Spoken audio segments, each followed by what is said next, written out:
Nasib Kepala SPPG diduga lecehkan, pegawai terancam dicopot dari jabatan.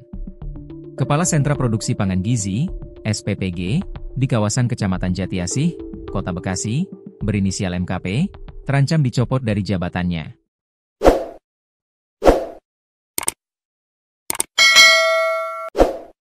Ia diduga menganiaya dan melecehkan seorang pegawai perempuan berinisial RDA, 28. Hal ini dikonfirmasi oleh Kepala Badan Gizi Nasional, BGN, Dadan Hindayana. Menurut dia, pihak BGN telah melakukan investigasi internal terkait dugaan tersebut. Sudah diinvestigasi dan dalam proses, kata Dadan saat dikonfirmasi, Jumat, 24 Oktober 2025.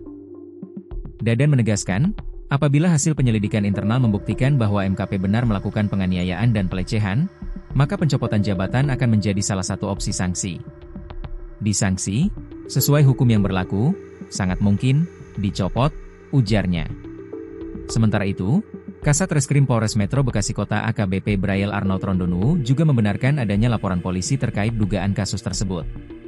Korban, kata dia, telah resmi melaporkan MKP ke polisi sejak 20 Oktober 2025. Laporan polisi, LP, sudah kami terima. Segera kami jadwalkan untuk minta keterangan para pihak, kata Braille saat dikonfirmasi, Kamis, 23 Oktober 2025. Namun, hingga kini polisi belum dapat meminta keterangan korban karena kondisi kesehatannya belum memungkinkan. Bikin LP, 20 Oktober. Mohon maaf korban belum kami minta keterangan karena sakit, jelas Braille. Dugaan penganiayaan dan pelecehan ini sebelumnya ramai dibicarakan di media sosial, salah satunya melalui unggahan akun Instagram Respons Media.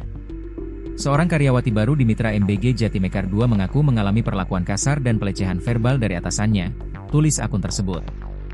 Korban mengaku baru seminggu bekerja namun sudah sering dimaki, dipegang tanpa izin, diancam akan dipukul, lanjutnya.